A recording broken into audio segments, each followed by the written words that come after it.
So hello teachers, hello enthusiasts, hello educators, innovators, stakeholders, and hello to everyone who decided to spend this Tuesday together at the EdTech Conference 2022, Education Inside Metaverse. We are fascinated by the groundbreaking technological progress innovators create every day. Not only do startups solve societal issues, they always do stream for more. The latest Unicorns Lithuania report reported a stunning 45% growth in taxes paid in just last quarter in Lithuania. We are aware that Lithuanian startup ecosystem doesn't stop right there. The world is moving towards even more disruptive technological adoption in life science, AI, and way beyond that. Does anyone remember the biggest turbulence we faced in recent years? Technology was the thing that allowed us to continue living, right? It also opened an entirely new horizons on how we could continue to share knowledge, ensure that education continues to do its mission. We believe that this tremendous impact on education needs to continue. The question is, will we stop here or we will continue to use opportunities that technology gives us? Today, we have gathered the stakeholders, the innovators, governmental officials, and people that care about the future of education to discuss, align our expectations, share good examples, cases, and bring all of us just one step forward to a brighter future of education. And obviously, our main goal is to empower promising ideas. I believe everyone will find something to take away from this insightful day. We will be having 26 different speakers and specialists speaking. EdTech Conference 2022 is an important happening that can work as a catalyst for change.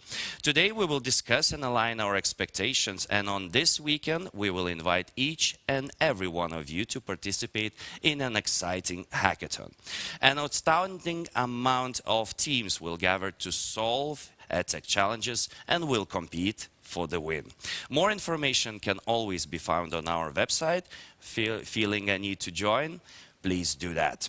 At this point, I'd like to thank our partners and organizers, Vilnius University Business School, the EdTech Center of the National Agency of Education, and of course, Western Union Lithuania. I believe it's time to give our virtual floor for opening speeches. Everyone, please welcome the Minister for Education, Science and Sports of the Republic of Lithuania, Jurgita Šiugždinienė. Jurgita, please join me on stage. Good morning to everyone. Good morning, dear participants of this exciting event. Education and technology are inseparable. In Lithuania, these two components are well combined by the Educational Technology Center, or as we call it, EdTech Center, established this year. EdTech, which is one of the government's priority projects, aims to support technological transformation in education by providing advice, training, and technological services to stakeholders in education. Significantly, the center has an important mission: to bring people together. We can only achieve breakthroughs in education by bringing communities together. Technology, as powerful as it seems, is powerless without people, and we all know that. The solutions, innovations, and digital teaching tools being developed will suit for educational needs when in the process of co-creations, innovators, developers, and startups will have opportunities to learn about educational challenges and problems, for which solutions are being sought. The EdTech Center is a bridge between innovations and schools and teachers. However, the utmost goal of the center is to develop an innovation culture. And there is a question, how this can be done? Firstly, by bringing all partners and all stakeholders together, so they could better understand each other and speak to the same language. Secondly, by enabling teacher community to innovate, encouraging to be brave and make mistakes, and not to be afraid to make mistakes, and not to be afraid to look for support outside the classroom. We trust our teachers and their choice. And thirdly, by creating supportive environment for changes to happen, safe, trustful, comfortable atmosphere, developing a network of educational innovators and providing advice to the wider educational community. And technologies that may seem outlandish can be brought closer by talking about them and creating partnerships. Today's event also shows the power of partnership. The cooperation between Vilnius University and the National Education Agency actually attracted many speakers from different spheres. EdTech changes the way we are learning. Our children are fueled by new technologies. EdTech industry is expanding very fast. Maybe we are to witness the birth of new Duolingo or Kahoot in Lithuania. Who knows? Therefore, we must not wait and observe what is happening. We should create our future now. And in order to do this, it's necessary to share experiences and knowledge in different fields, not only between the walls of schools, centers, and higher education institutions, but also among themselves. Not only businesses with businesses, scientists with scientists. The strength lies in diversity of different combinations and different cooperations. And this hackathon will also help with this, where startups, the educational community, and researchers will advise and will work with product developers. Innovators, educators, and scientific community, politicians, and scientists, all of us should contribute to create a dynamic, innovative education system. We must work together and share our experience. Then education will win, and our children will win, and we all will experience success. Good luck with your event. Thank you very much. Thank you so much for really powerful and kind words, Minister.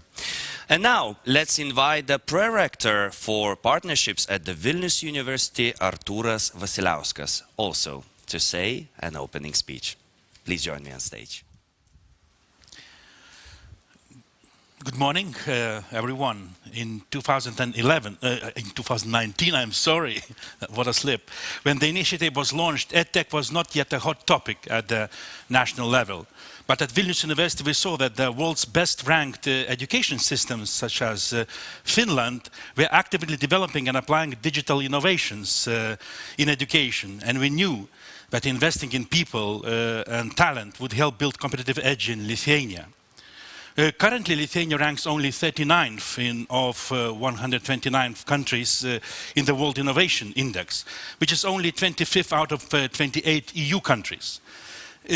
So we actually are in this position which we want to improve. That means when we have a lot of appetite for growth, we want to climb the ladder, so to say. That's why we have these events. And this year we have chosen education inside Metaverse. Why? We know that Metaverse is an emerging field. A lot of experimentation is happening. A lot of innovation is being done now. And there are some setbacks, we know. There are some technological issues which should be resolved. But some research shows that learners actually feel more confident and they participate in programs with immersive learning experiences. Another fact which speaks for itself is that Metaverse market size was valued in 2020 only to 27 billion. And the experts say that by 2030, the market size will be $824 billion, so quite a growth. Therefore, although EdTech is not a strategic activity direction at Vilnius University Business School, it has been developing this social mission already for 4 years because we understand the importance of educational technology and digital innovations in education for Lithuanians' overall competitiveness through talent development. And now I wish you all an enjoyable conference and even more importantly, I invite you to actively participate in the EdTech Hackathon this weekend and develop Metaverse solutions for education. Thank you for your attention. Thank you so much, Mr. Prorector. Only 27 billion of euros. Well, yeah, that's a small amount. Okay, let's continue. Now we are delighted to give a floor to Head of Operations and Managing Director at Western Union Lithuania, Sergej Sidorov. Mr. Sergej, please join me on stage. Thank you. Thank you. Good morning, dear guests, participants, and of course, mentors. Today, for me, it's an exciting part, right? Because we're starting something new, which is always related to education.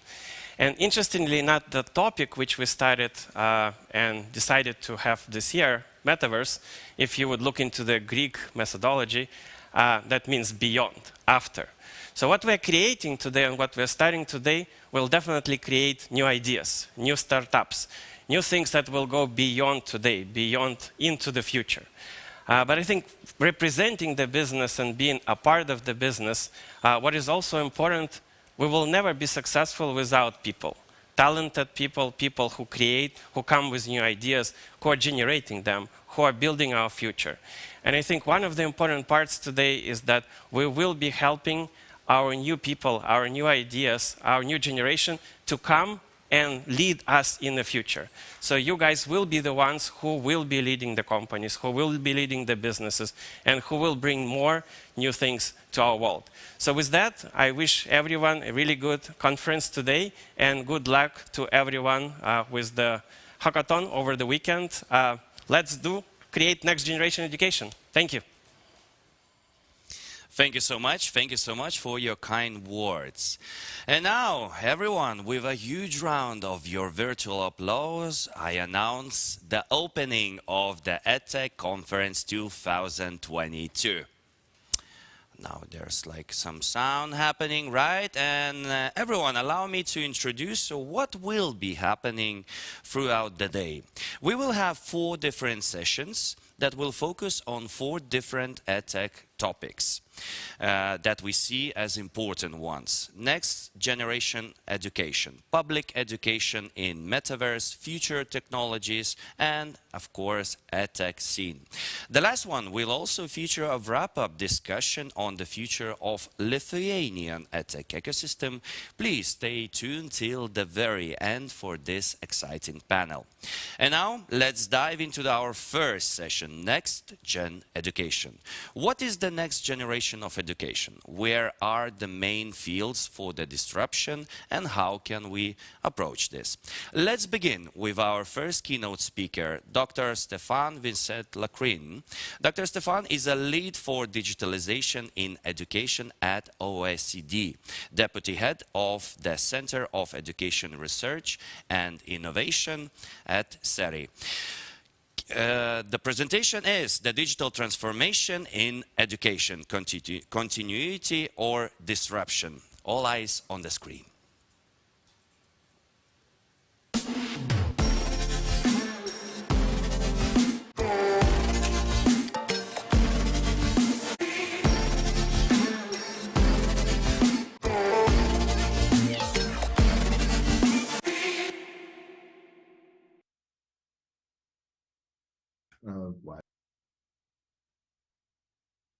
Good morning. It is really my great pleasure to address you today, and thank you so much for the invitation. I'm going to talk about the digital transformation and how this is actually impacting and changing education.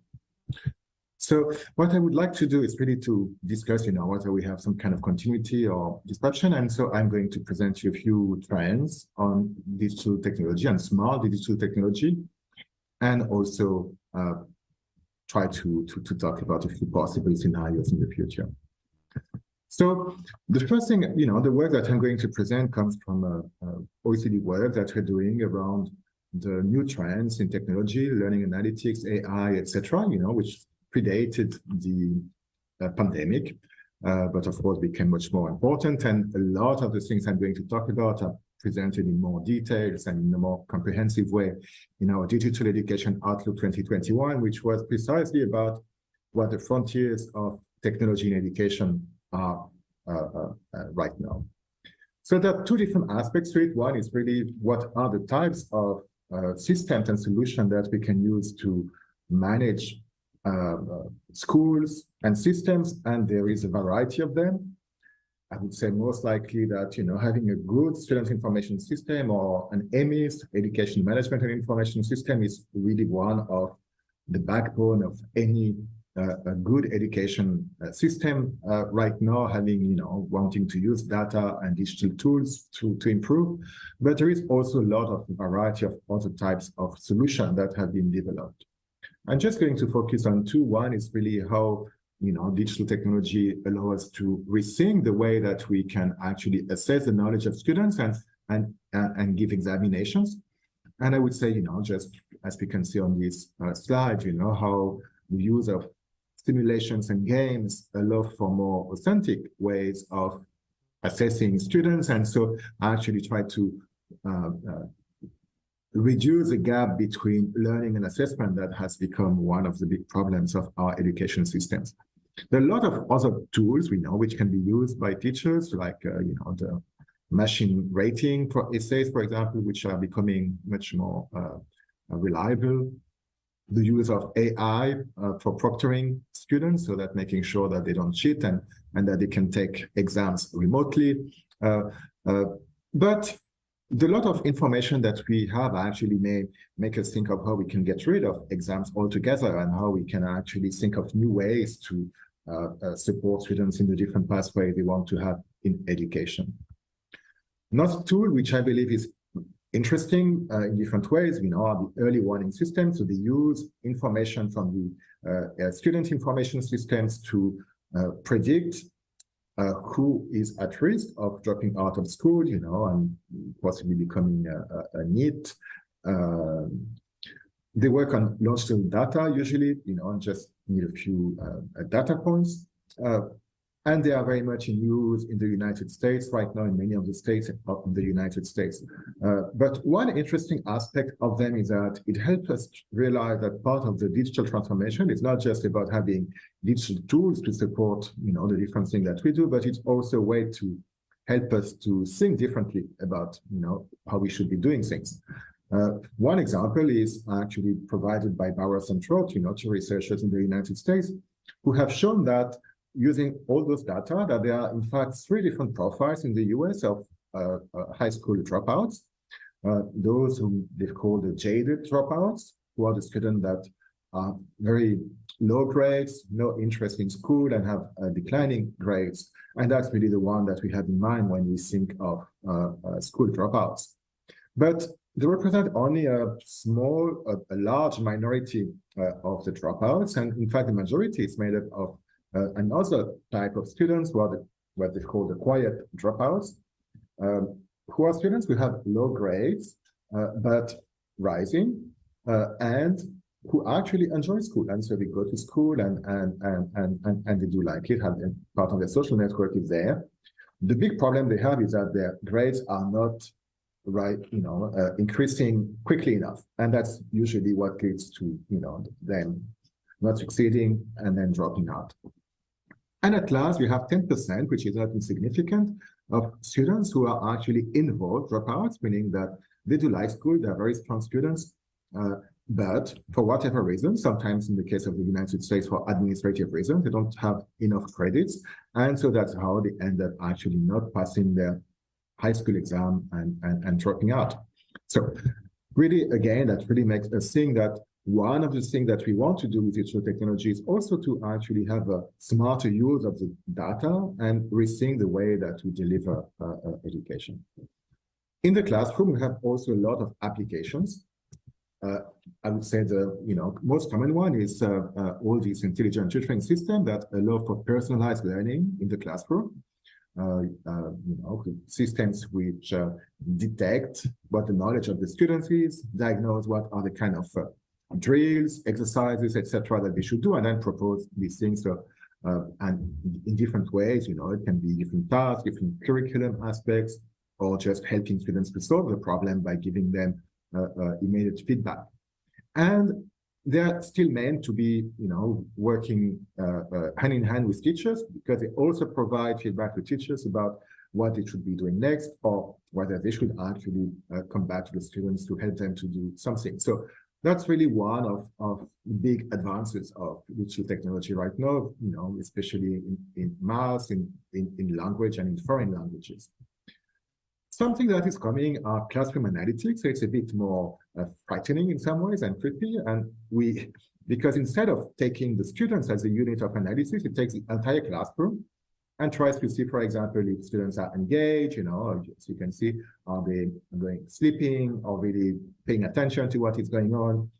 So it gives a lot of feedback to the teachers in real time or after class on how to improve their classes and change some of their practices.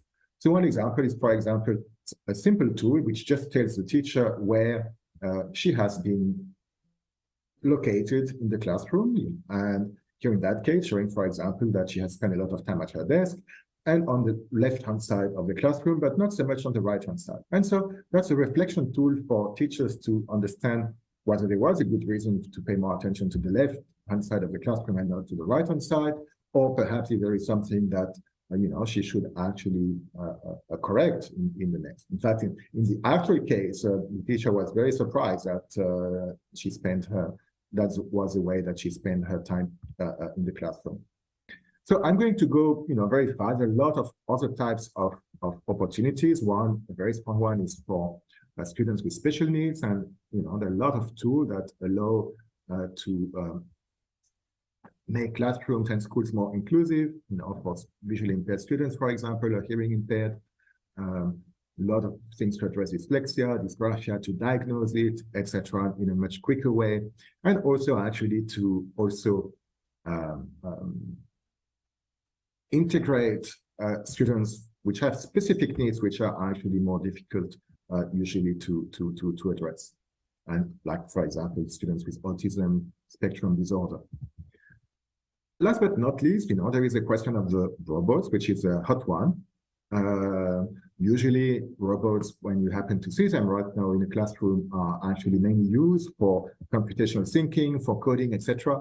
But increasingly, there are new robots, social robots, which are being developed and in different roles as teaching aids, usually as instructors, so they can actually do some of the teaching. As tutors, they can work in small groups with one student or more, or sometimes as peer students, so that they would be, the students would teach the robot, and then in that way actually deepen the learning. Most studies show that they are pretty good at what they do, and almost as good as human beings, but the tasks that they can perform right now are extremely limited and narrow. So that's really very difficult to imagine right now that a teacher who is doing so many different things could actually be replaced by robots. But when they will become less expensive, they could possibly be actually supported in some of the tasks that they are doing. So some of the takeaways we had from a more comprehensive overview of what is going on right now at the frontiers of technology in education. One point is really that in many ways, it's more about continuity than disruption, because a lot of the models that have been developed are really hybrid human AI models, so that in fact the AI or the technology is supposed to supplement and support what human beings are doing, and not to replace or automate what they are currently doing. If we look at what is currently done more or less at scale, basically it's really the personalization of learning or early warning system, and to some extent blockchain as a credentialing tool, which are actually the most widespread. And many of the other applications are experimental, but what's important, they're already there. They work, they're functional, even so they are not used at scale right now. There are a lot of issues, so some improvement is needed in many of these things, in terms of the algorithmic accuracy, and also in terms of the real evidence that they are doing what they are, that are really improving learning outcomes. But there is a lot of progress that is being done. And sometimes one of the difficulties comes from the fact that there isn't enough cooperation between the end users, the final stakeholders, so the learners or the teachers, and actually those who propose the solutions. If we step back, what we've learned during the pandemic is basically that there is still a big gap between the technology that is already out there and how it is used in education systems, and where we could see that a lot of the solutions that are described in our digital education outlook were just not available for use during the crisis, and that we had to resort to much lower levels of technology. And so that's really something that we have to think about, so digital transformation is ahead of us, and we have to think of how to actually make the best out of all these resources that are being available. So we can think of, just for us, 3 possible ways on how things are going to go back. A lot of the discussion and the silver linings of the pandemic was actually to make everyone aware of the potential of the digital transformation, and also to make it clear that we can do things in a different way than what we've been doing. And at the same time, we also want to, I would say, go back to normal in some ways. And so there is a real interesting case about what this could actually look like. So one possible scenario would be to have some kind of slow digitalization, which would continue the pre-pandemic trends, where basically, the technology would remain relatively limited in the classroom. But of course, we would continue to see many of the administrative functions of education being taken on with technology.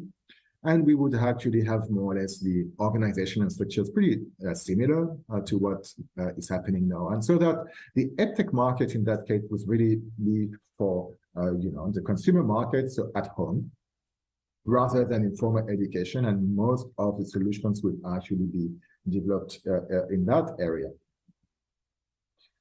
Second possible one is more one around smart schools and universities.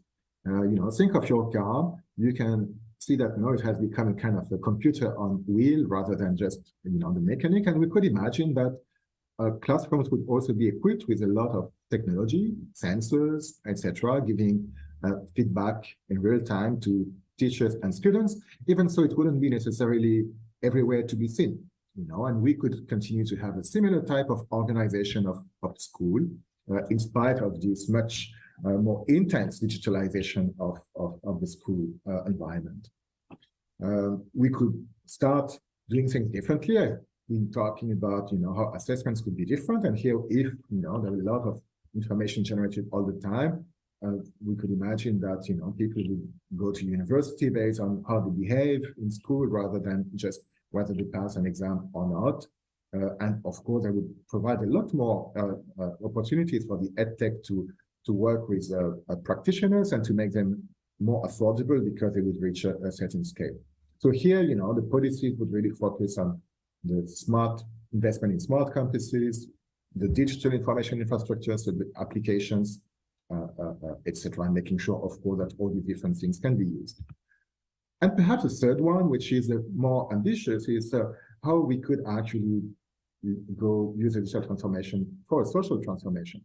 In fact, many people think that it's all about the technology, but a lot of it is about social changes and to what extent we can change our practices to adopt all the different types of technologies.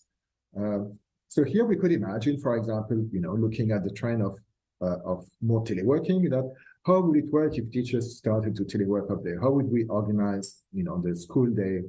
And perhaps students could also tele-study, part of the time.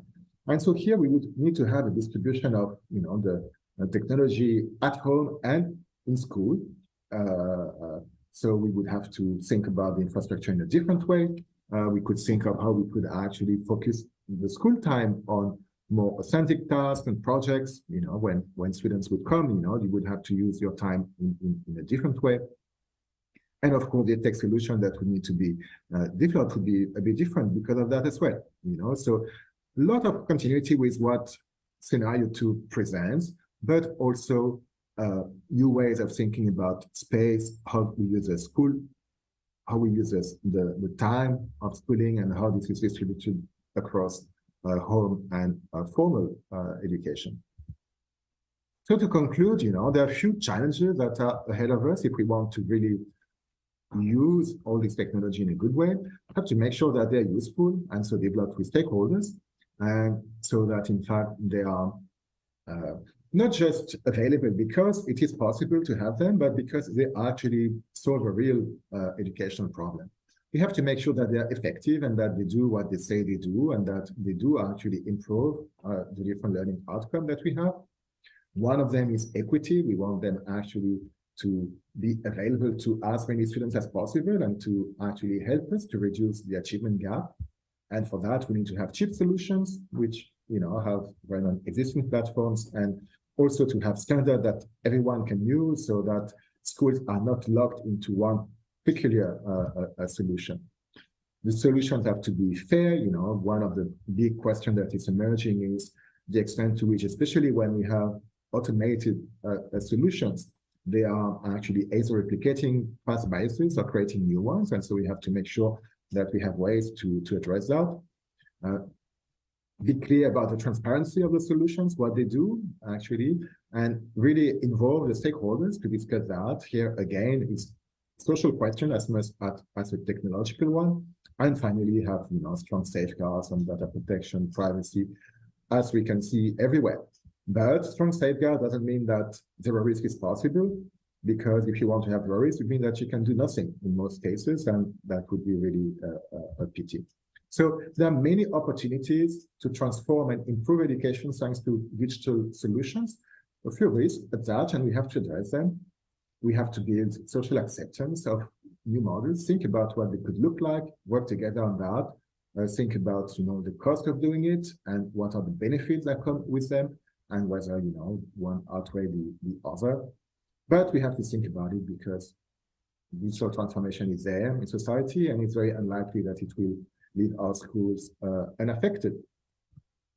One platform to do that is some work we do at the OECD, and that you can actually join if you're interested, and where we share a lot of resources and where we'll have continue this discussion as we go.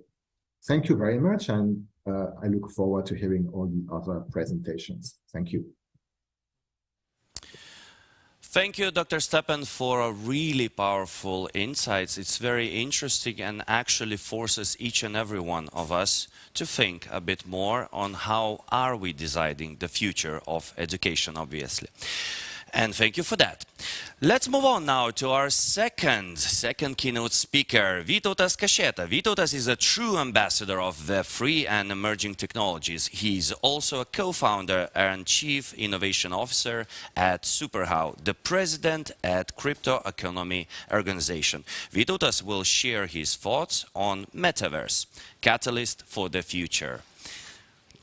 Stay tuned.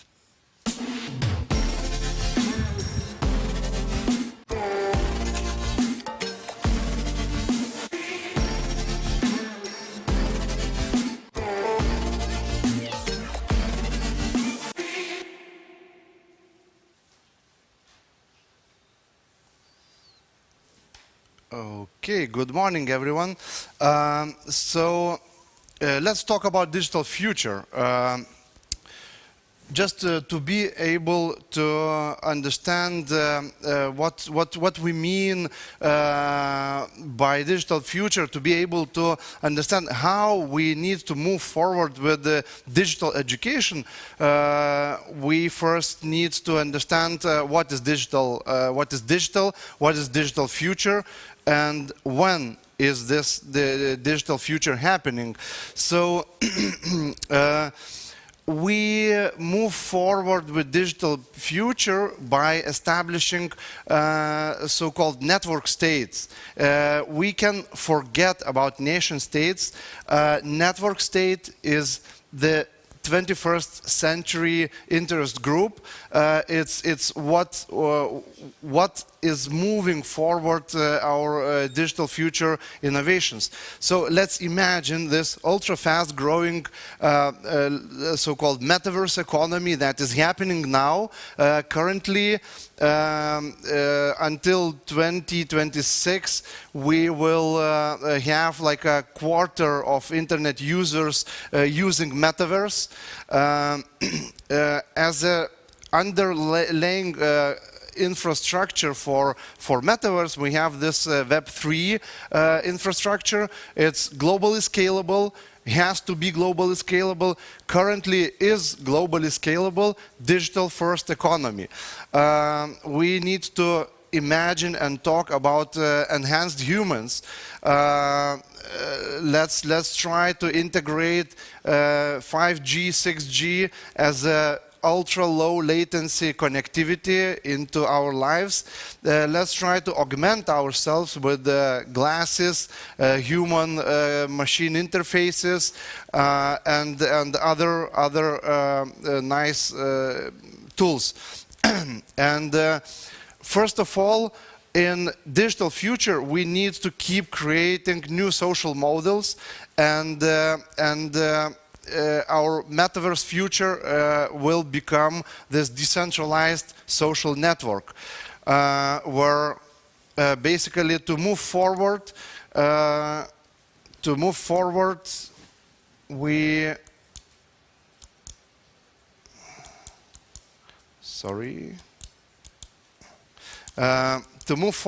need to focus on problem solving. But let's talk what is this metaverse? Just to understand, it is there's no single definition for metaverse. It's really tough to understand for us, because this metaverse thing is meant to be a usual thing for next generation people, those people who are learning themselves this digital future now in preschools and schools. So it's different. It's totally different paradigm, totally different thing that we can imagine, and we cannot compare it to our contemporary internet and mobile paradigms. Metaverse has several key features, and basically one of them is content and content assets, identity services that he has to fill in this whole distributed social network, among other more technical things like virtual worlds and digital economy. But the most important thing is mass collaboration of contributors, where metaverse is being created by mass collaboration phenomena. We can try to imagine metaverse as a fourth wave of computing. Let's try to imagine being in the first computing era, in mainframe era. Nobody could imagine that personal computing will be needed or required any time in time. But after the first personal computers were invented, the internet was invented. We now know much better than before. We have this internet and connectivity age before iPhone and after iPhone. This would be the third wave of computing and networking.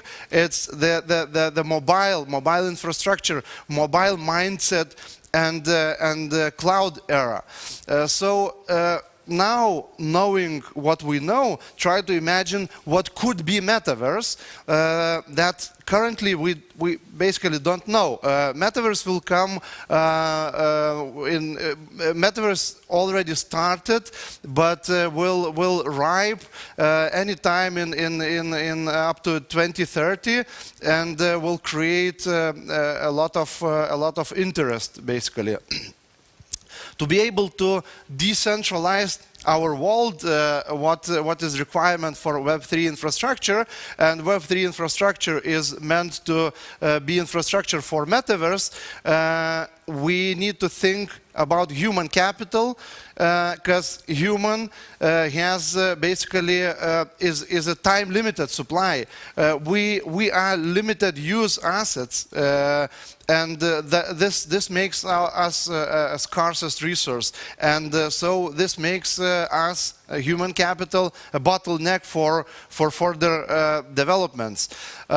So how can we deal with this? We need to switch our education system to network community, because our current state in digital future, what we experience now, we are switching to network communities from the state communities, from the nation communities, and that's why education has to be switched as well. And the main idea of solving problems is learning how to solve the problems, not learning the whole bunch of tools that can be used for solution. We first need to focus on the real world simulations and start learning by simulating the things. And this is where Metaverse comes as a really nice tool, as a really nice ecosystem where we can do these real world simulations. Of course, the basic point is critical thinking, and by using real-world simulations, we go forward with learning the critical thinking things. Of course, the education itself has to become digital first, the network communities first. And there is this very good concept in finances called compounding, which helps increase our income, return on investments, anything where we can apply this. And if tomorrow I will do 10% more than I did today, and day after tomorrow, on top of all this, I will do 10% more. This is called compounding. And basically, if we could apply this compounding phenomena to our history, science, or art, this can help with basically with exponential growth, with compounding growth of our digital future. That's why we need to switch to digital first education. We need to start teaching applications. I mean, how? Instead of what? Instead of thinking evenly. Currently, we have this basically mimicking AI that is clustering our kids by age, putting them into grades and trying to teach them at the same pace, the same things for 12 plus years. This basically has to be changed via personal learning experience. And the future is collaborative, so to be able to solve our super complex problems, because the evolving world creates basically the complex and later on super complex problems, we have to become super collaborators. And this is where Metaverse starts teaching us collaboration. We need to practice solving complex problems together in groups, in collaborative way, in the network state. We need to practice decision making, tough decisions. Yes, it could be seen as basically too early for preschool people to be learning tough decisions, but this is true way how we should go forward, making tough decisions from day zero, and learning making these tough decisions by engaging with real world simulations, using, let it be hyper-realistic metaverse, with hyper-realistically perceived simulation, or just a rough simulation like Roblox style or sandbox style simulations that is currently available in the metaverse. Of course, we need to progress with the metaverse tools, with immersion techniques like VR glasses, hyper-realistic VR glasses, or human-machine interface like Neuralink, where, as we see, reading a book gives us only 10% of what is meant to live in our brains, where experience or immersion into something leaves us about 70% of things that we need to learn. So this is basically what is needed. Yeah, so basically we need to focus on problem solving, because problem solvers do change the world. Talking about immersion and tools, there are already developed or being developed educational systems using real-world simulations, using the same metaverse interfaces. Of course, the gaming experience really helps a lot with education. That's where we see the metaverse virtual worlds helping to progress with these real things. Of course, on let me see. Yeah. So the third thing among all is basically to aim of education should become trying to solve bigger, like humanity problems. We first need to teach ourselves, we need to learn how to help others, this concept win and help win, how to try to solve our mutual problems, so benefiting ourselves in this particular way. And I think that's all what I had for today. Maybe we can just start with the questions.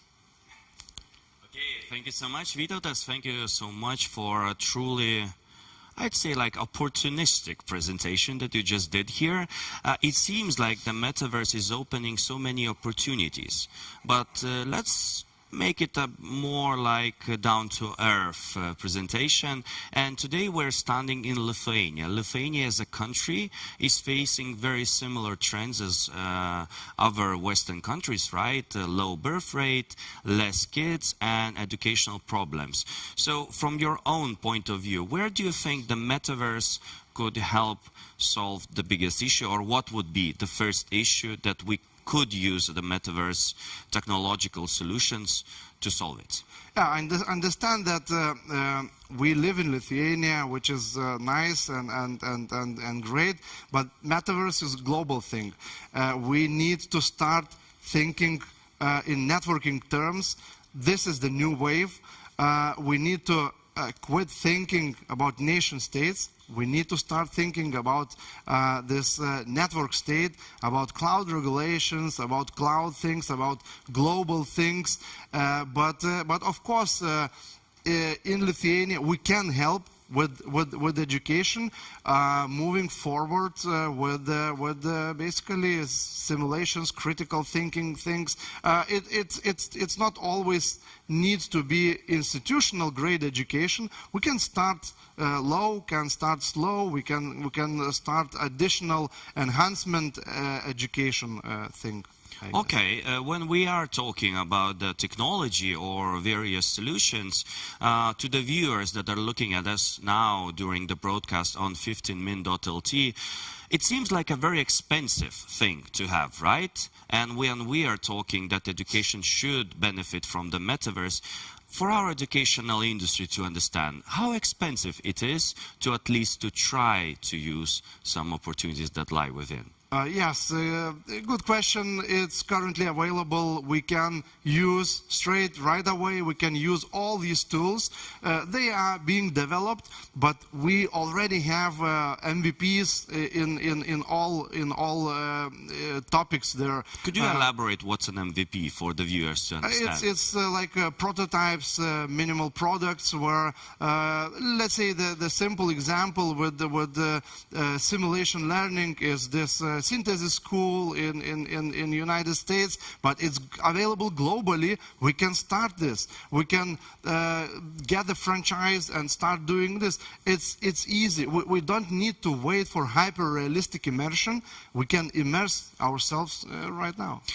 When we are talking about the metaverse, usually a lot of equipment is being shown. Looking at the schools today, is it enough to have just a simple screen to at least to start working with metaverse, or we need more of devices? No, definitely no. Humanity is not made to interact with 2D devices, with 2D things. We are three-dimensional things. We are three-dimensional creatures, and we need to interact with the world in 3 dimensions. So that's why we are developing some sort of engagement equipment, which is becoming more and more available currently. So we need to switch not only to immersion, but to user experience, user interface, using 3D models. Thank you for your answers, Vytautas, and good luck with what you do. Yeah, thank you. And now, everyone, are you excited yet? We're only starting, and we're only in the first session, but our first session is slightly coming to an end. But before that, let's wrap up this session with an outstanding panel discussion about the next generation education. The time has come? ? The panel will be moderated by Saulė Mačiukaitė-Žvinienė, Professor of Innovation at Vilnius University Business School, President at National Council of Education. Please welcome.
Good morning, everyone.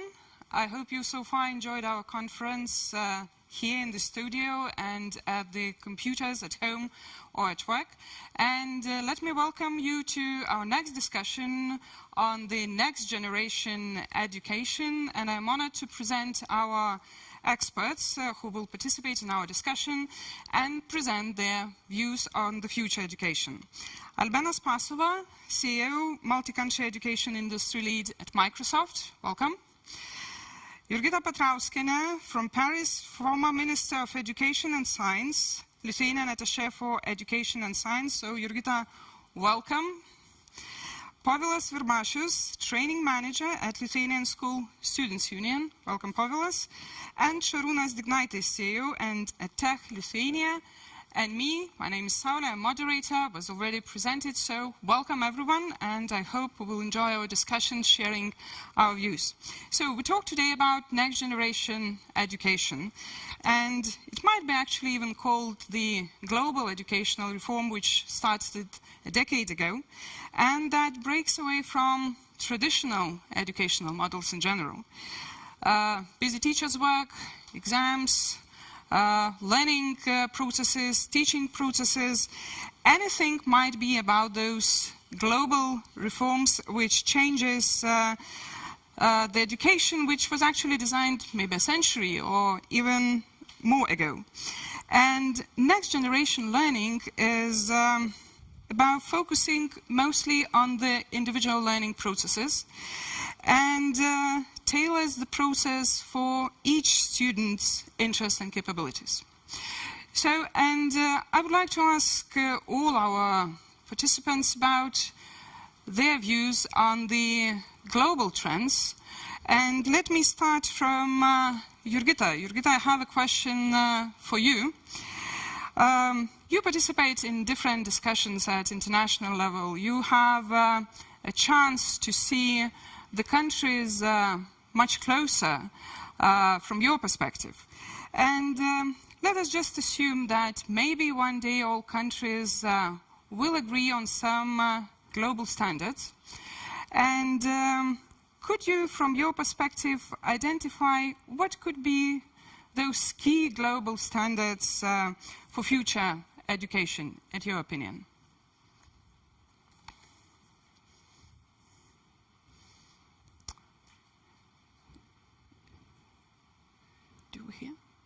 Systems always experience very big pressure, very high expectations from society naturally, because they develop us, they develop future generations who create future. We think about future by developing different scenarios, and OECD also is an organization who has developed 4 possible future scenarios of schooling, which are based on the current trends that we, even today in the morning, we heard about. We see digitalization, how it affects our everyday life, how it affects education. The world is becoming more and more connected. We are becoming more and more global, and this provides possibilities to have more individualized learning. Schools are also becoming more open, interacting with the societies, communities, societal needs, and actually the boundaries between formal education and informal education, they start to blend, they start to blur, and based on that we can develop very, very different scenarios for the future. But the most important thing is what goals do we set for the future of education? And if we look at current systems, which was already mentioned, education is one of the most conservative fields. If you make a photo of a class, it looks more or less the same than it looked in the 18th or 17th century. So can current spaces, current people, current way we use time in education help us achieve the goals we foresee for the future? So modernizing is just what we see now. We see, and we heard the keynote speakers talking that digitalization comes to schools, but what we see now, it is at the current moment in many countries, it is used just as a tool for delivering the content that is already there. Will it revolutionize pedagogies? Will technologies revolutionize the way we teach and learn? So by constructing the scenarios, we really need to answer the key questions if we look into the future of education. So how do we reconcile these new goals for education with old structures? How do we support globally minded, but actually locally rooted students and teachers? How do we foster innovation while recognizing that society is highly conservative, and especially the education field? How do we leverage this new potential that technologies provide with our existing capacities? So thinking about the future requires imagination. It also requires rigor. And I want to finish by stressing what was already told. So we do not know the future. The future will surprise us. And if we ask ourselves, what do we expect from education, we need to use all the technologies, all the things that are around us by collaboration to make education meet our future needs. Thank you, Jurgita, for your view. And so you mentioned actually openness, individualization, societal, innovative approaches, the need for collaboration, and looking actually at one of the major target groups, our students. Povilas, I have a question for you. If you compare the needs and the challenges the students globally meet, are they the same? Are they different? Are you similar, actually? And how do you see those global trends from your perspectives? How do you see the future? Of course, the student needs in different countries are different because every country faces different challenges. We have different educational systems, but we can see some global trends. And Jurgita mentioned the individual and personalized learning. So I think that this is one of the main topics talked about in different countries, that there's no one size fits all. So we, all the students are looking forward for individualized learning. And one more thing is the education of soft skills, which is not often mentioned in our school programs. So to educate and upbring the soft skills and learning of soft skills in school, or some kind of skills that you can use in your usual life, because every day in school you can hear the question, oh, I see that math problem. Where will I use it in my life? So students want connections with the real world. So I think this is one of the main things and global trends in education, which students care for. And talking about curriculum, students want to see more talking about climate change, and connection to climate change is maybe we have those books we learn from. This is also connected to climate change, because every school book can be transferred to online version. So this also helps climate change, and for the curriculum, climate change theme.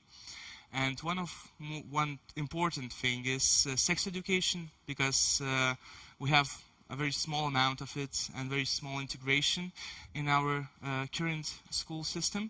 So that is what students believe. Okay.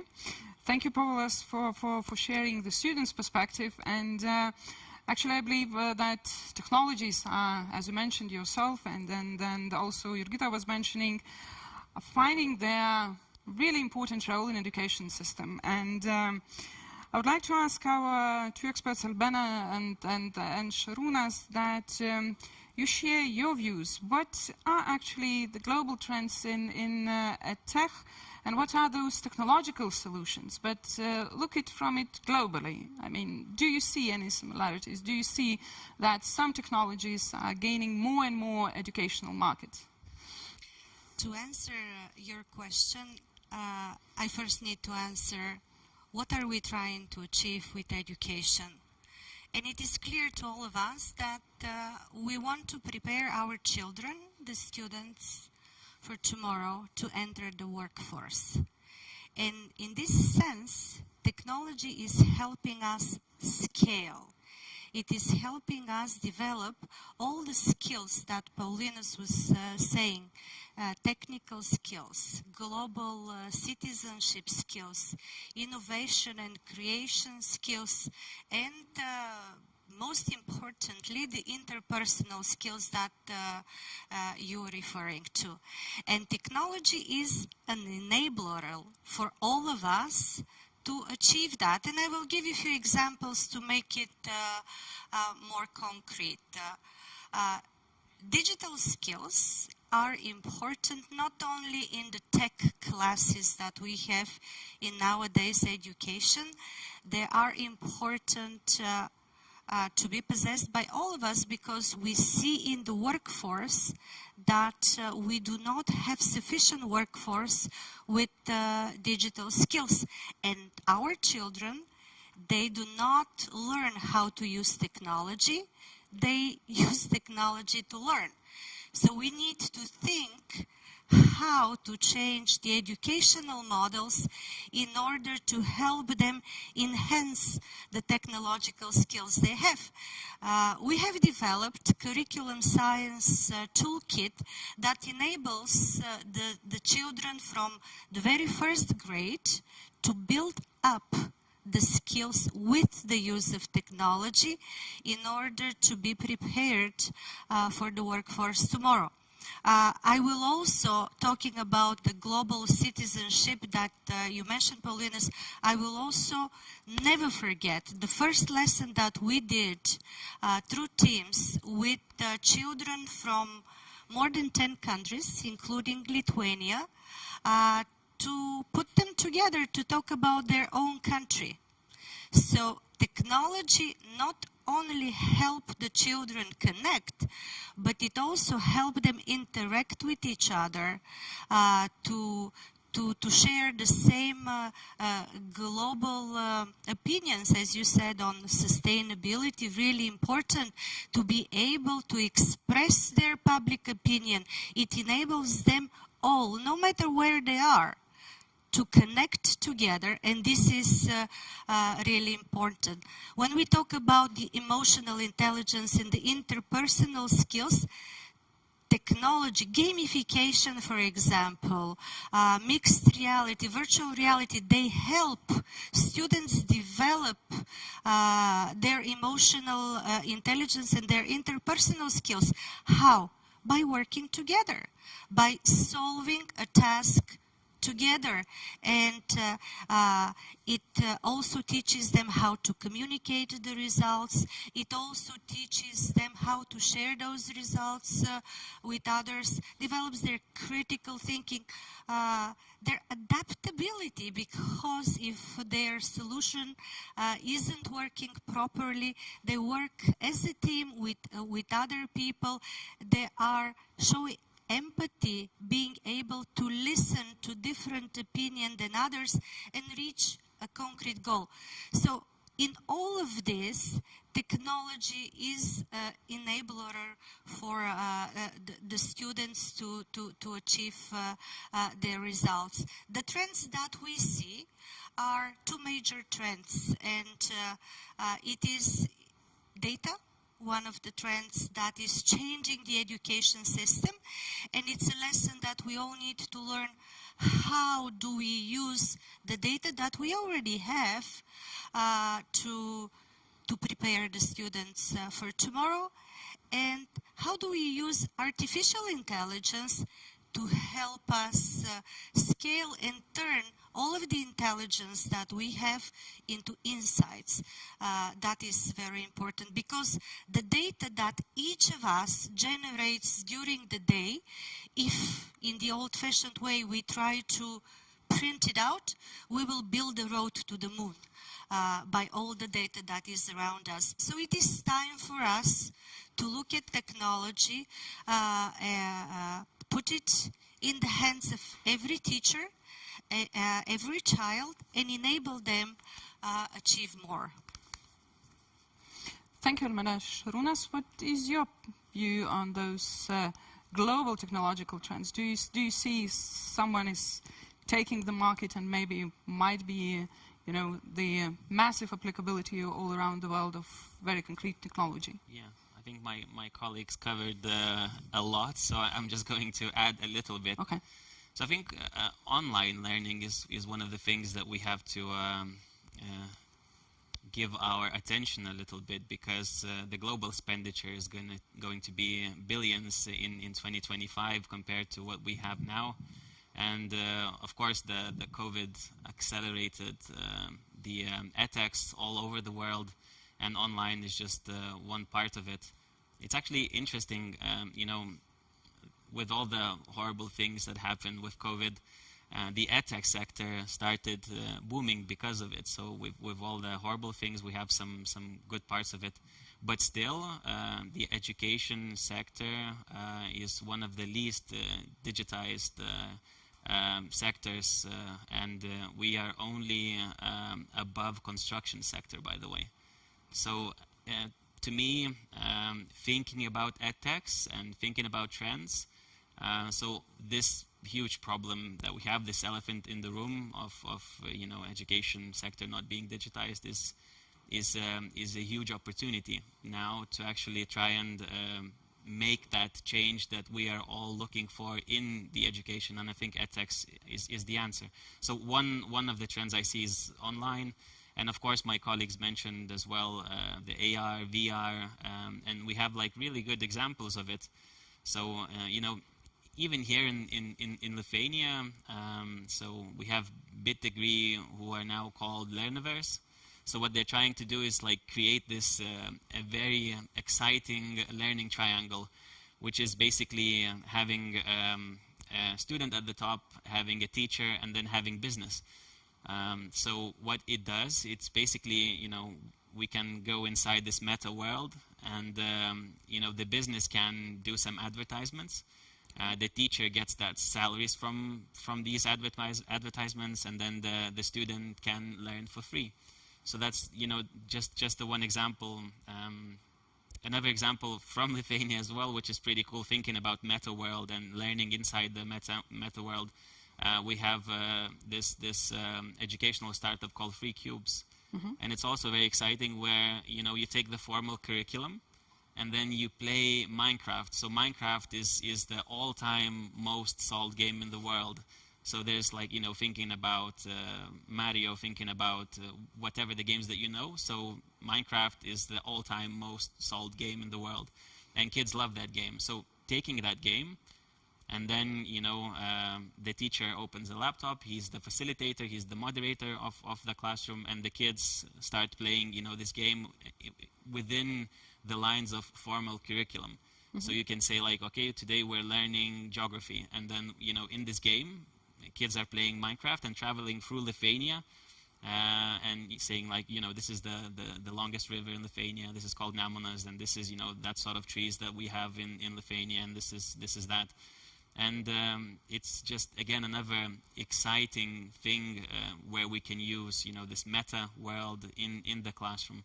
So I think, you know, when the technology also comes, because now we're lacking a little bit of the VR technology, AR technology. So when that comes in play, I think we're going to see some more and exciting, interesting ways of learning through this meta world. Yeah, so I just wanted to emphasize online learning, and then, you know, learning in the meta world. But the rest my colleagues covered, I think. So. Okay, thank you, Šarūnas. So it's obvious that technologies has changed our world in general, and in a sense, by the way, many studies conclude that technologies even made our world a little bit smaller. And traditional methods, they really fail to effectively diversify technological models to meet the needs of the society, and we hear it today in our discussion from our experts. Many of you probably know that, for example, US for decades already is falling in rankings in the capacities in math and science. Yes, I could be a little bit even glad that the Baltic states a little bit increased in their rankings. But actually, as it was mentioned today already, the still current education system remains very focused and very centralized. And rather than addressing actually the needs of the society. And the next generation education, what studies actually tells us, what different international experts tells us, we hear it in the conferences, and also we hear it and might read it in social media when educational experts come up on the stage and talk about the next generation education. And what they actually defines that the future education address and create better learning and teaching models, not only for the quality of education itself, but actually for the quality of students' lives in the future, and especially for their quality to use lifelong learning capacities. And now I look at Povilas, the one who in the future will be also a participant of lifelong learning environment, and so many things are done for you at school, how to learn, you know, how to create the quality for your future life. So Povilas, if we look at the personalized education, Jurgita mentioned it, also Albena was mentioning it in her views. How do you see it? How it might work actually, this personalized education in practice? You are at school, and how do you imagine, and what actually those specific probably needs, and how the students imagine that this is a personalized education? Not how, you know, experts imagine, not how politicians imagine, but how you do imagine this personalized education. From a student's perspective that is now in school and learning by the traditional way, as we call it, it's very hard to imagine a new concept. You can only think about it, have a few thoughts. So, in my personal perspective, I think that it's a hard concept and hard to implement, but firstly, it's a thing that adds up from different perspectives, from different fields. One of those are gamification. And if you see from a perspective of gamification, every game has some kind of levels. Every game has some kind of path. So for personalized learning, it's kind of the same. You have the same goal, everybody has the same goal, to win the game, to have an exam passed. And you have to pass some kind of levels, some are harder, some are easier, to pass that exam or to win that game. And for that you need to raise up your goals, to have steps, and that is the thing that you discuss with your teacher. You both discuss your goals, how you will achieve it, and your path. And everybody's path is different, because, as I mentioned before, there's no one-size-fits-all.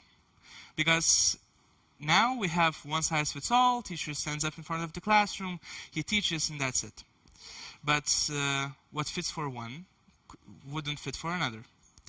So I believe that the goals, achievements, and small achievements in your process could help and could embrace the personalized education. Thank you, Povilas. And I'd like to come with a question to Jurgita, especially talking about the quality of life through the education. OECD performs a huge skills strategy program, and we know that Lithuania also participated a few years ago, and you had a chance to be involved in it, and you also saw many other skills strategies probably prepared for other countries.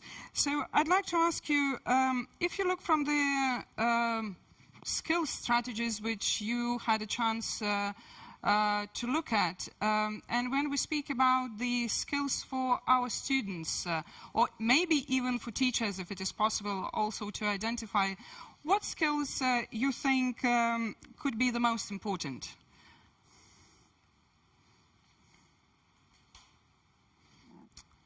as I already said, perhaps we all realize, and this is global, this is not only to Lithuania, that we have two very strong trends, that is globalization and digitalization.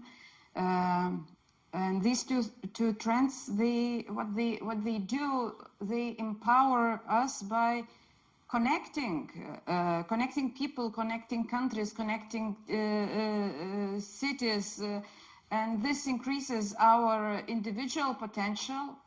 As like Povilas said, now the world is very close. If I don't get something at school, I can learn many things through technologies outside. But how to empower school with that? And I come back to what I said in the first intervention. I don't doubt, and nobody doubts perhaps the capabilities of technologies, but how to empower teachers, how to empower current schooling system to provide us with skills that we will need in the future. This is the key question, I think, for EdTech today. Is not how to develop better technologies, which is also important, but how to empower school with technologies. And first of all, when we talk about school, the key person is a teacher here. So how to empower teachers. Every system, every education system is challenged to meet skills demand, because there are a lot of disbalances as well in Lithuania as in many other countries between skills supply and skills demand. That means what do we learn in our education system and what the world demands from us. And Albena mentioned working life, but I think generally when we talk about people, we don't talk just about work. We talk about life in general, and the current crisis, COVID was mentioned here, generally political polarization and crazy things and very complex things we have around now in the world. We will never know what the future will be, and such skills that are professional skills, skills that are connected to knowledge, we are more or less in education systems, we are more or less good with it. If you look at different measurements, maybe we are not happy still, as it was mentioned, about the tools that we use to educate us. But when we talk about democracies, when we talk about openness, we see that emotional skills, communicational skills, interpersonal skills, social skills, these skills are becoming more and more important. And though technology is coming into our lives scare us by replacing in the future a lot of professions and a lot of jobs might disappear, inequality is also rising, and this is also connected to globalization and technologies. But if we strengthen the human capacity, emotional skills, social skills, we see that by empowering us with technologies, we can gain a lot. So what OECD developed, it is called a skill compass, which looks at the future demand of skills. And to remain competitive, we really need to adjust. As Darwin said, not the strongest species survive in the world, but the ones who are able to adapt. And perhaps technologies are the tool that could help us adapt. Social and emotional skills in this world can really help us to meet inequality challenges, and they are as much important as cognitive skills that we develop and are mostly focused on.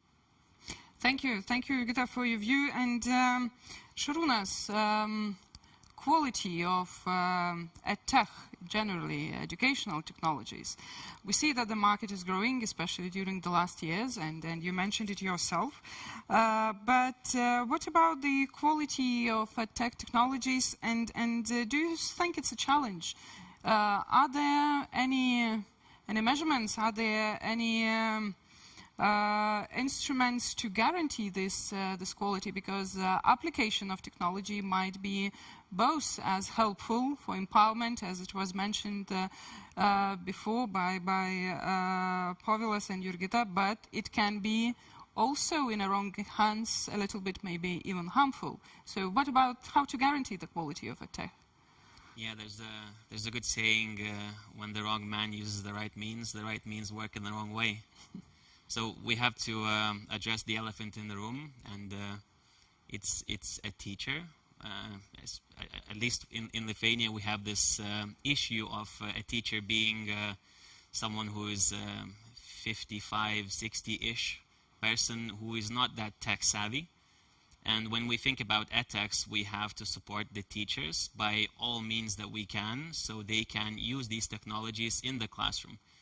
So, you know, this statistics by World Economic Forum, 65% of kids who enter schools today are going to work jobs that don't exist yet. And these jobs are going to be mostly, you know, something to do with technology. So, you know, having this in mind, we have to somehow upbring kids who are entrepreneurial-minded and tech-savvy. So the quality of technology in the classroom is not having a laptop, even if it's a very new laptop and the school just bought it. And it's not a smart board. We have smart boards for a while here in Lithuania at least, and if the teacher does not know how to implement anything in that smart board or in that laptop, it's not going to work. So I think the question is on, again, we raised this question already, what we want to achieve with this technology. So from my perspective, it's to raise someone who is tech savvy and entrepreneurial minded, because the world is ever changing, and we have to come out of the school not you know, with best grades, but with this mindset of I can adapt. Like the ex-minister just mentioned, you know, we have to be not the strongest, but the ones who adapt the best. This is like Darwinism, I guess. So the quality depends on who is using those tech means. And if we support teachers, then we can have the best outcomes. So that's addressing the elephant in the room. And again, I like to use examples, and one of them being Teachers Lead Tech in Lithuania.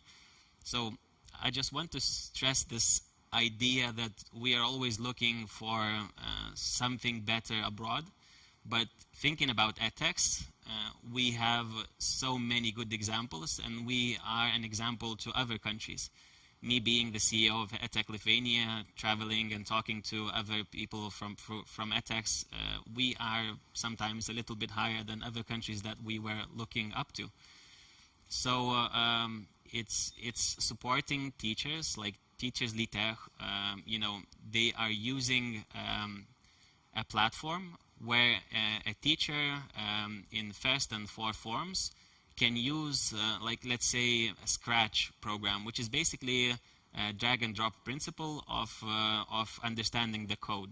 So the kids in first form, with the help of the teacher, can, you know, they have, let's say, a class of, today we're gonna like dance a little and then learn about coding as well. So that's from that's an actual example from Teachers Lead Tech.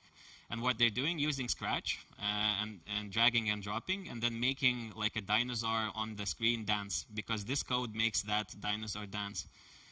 But why am I telling this? It's because the teacher in the classroom is thinking through this innovative means, taking this support group of Teachers Lead Tech and actually now using that technology in the classroom.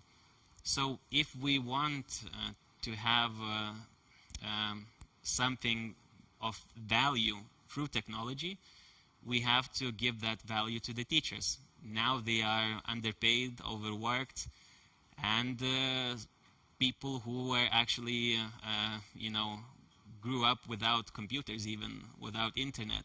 And now we're talking about Metaverse, Web3, we're talking about, startups, and these people, they don't really know what that is.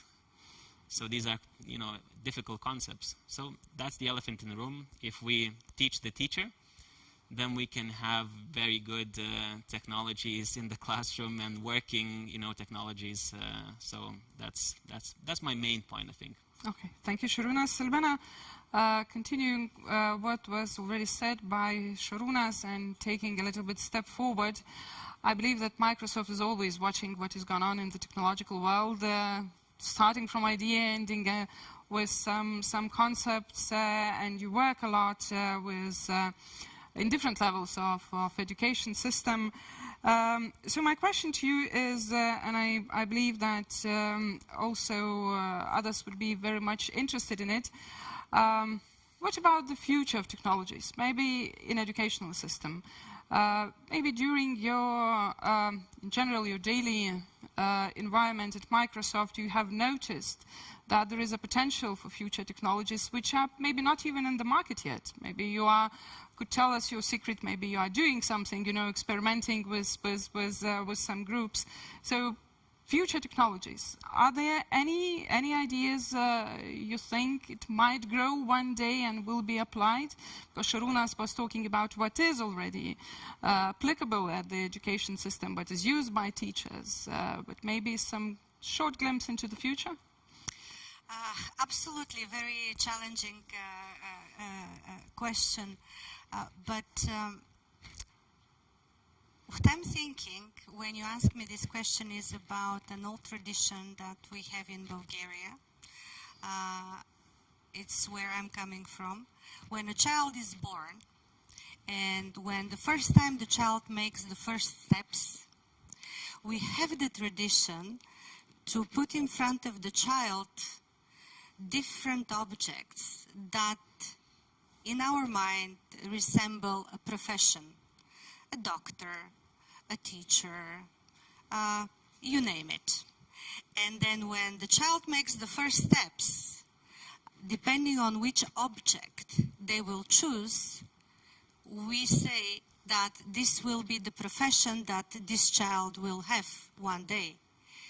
And with today's technology and with tomorrow's technology, we don't need to wait for the child or for the parent to put the most obvious object in front of the child that he or she grabs it. We can predict that. So turning all of the information which we currently have into insights is what the future is. And we are only at the very beginning of this journey. So data and the use of artificial intelligence to turn that data into insights with one purpose only, to improve the results of the students. Let me give you another example. When we innovate, the sense that when the first car was invented, it did not have a steering wheel. It had a stick. And when the steering wheel was invented, everyone cried and said, no, this is not. We need to change that model of thinking. I know it's not easy. I have been a teacher and I am teaching at the university myself. So I know it's not easy. But we need to change the model. We need to change the model we operate in order to address those future needs. The technology that is shaping and will change our present and our future is quantum computing and artificial intelligence. I talked a little bit about artificial intelligence. About quantum computing, we will not be accessing the internet only through the device that we carry, being a computer like me today, helping me with my notes, or a phone. It will be seamless. It will be all around us. It will be in our clothes, in everything, in our furniture, everywhere. So the technology will be seamlessly integrated, and it will enable us in education to scale up, to achieve more results.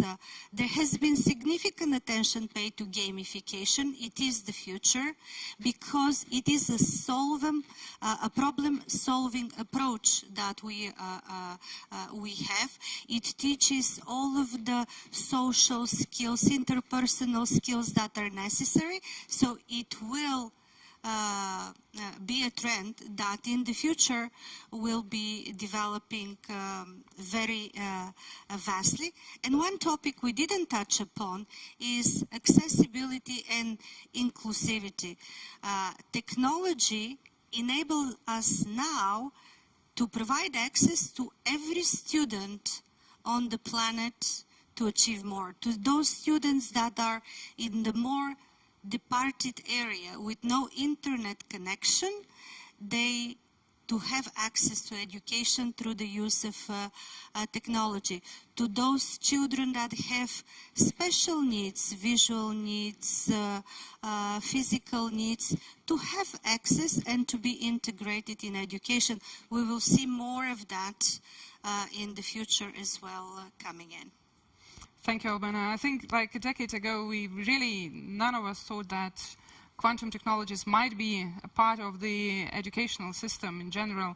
And as you know, that now the main international scientific organization agreed on establishing quantum institutes. So I believe that maybe very soon we will see even more solutions or ideas what can be applied in education. And it actually clearly tells us all, and you all were mentioning it during our discussion, that education system is now evolving quicker than probably in any other century in the history in general. Okay? And I'm really glad to see that every group in the society, every decision maker and business groups do realize that education system needs to continue to evolve, and in order to meet the reality of tomorrow. And through what you actually all mentioned, through digital responsibility, through lifelong learning skills, through the work preparation, actually computing thinking, and even the student lead actually in all this environment, because your voice should be also heard. So I have one last question for all of you, actually. If you have a chance to mention then only one, maximum two, key elements of the future education, of the next generation education, one or two, could you just identify it, what it could be? So Šarūnas, maybe we'll start from you because...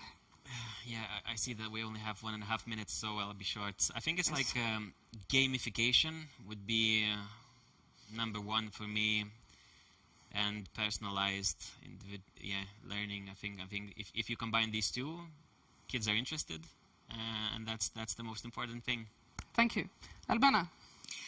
I will say put the students in the middle and create a platform that will enable every child to achieve more because they have the right to that. Thank you. Povilas? Firstly, personalized learning. And secondly, a process of learning when you try, reflect, and then learn. Thank you, Povilas. And Jurgita, your final view, what are the key elements? I believe that schools are becoming and will become more and more open for technologies, for needs of society, for interests of community. So I believe that openness and collaboration is the future. Thank you all. I would like to thank you all our experts, Šarūnas, Albena, Povilas here in the studio, and for you, Jurgita, straight from Paris. It was really great talking to you. Thank you for your views. And as it was said at the beginning, let's the future surprise us. Thank you very much, and enjoy the rest of the day, all of you.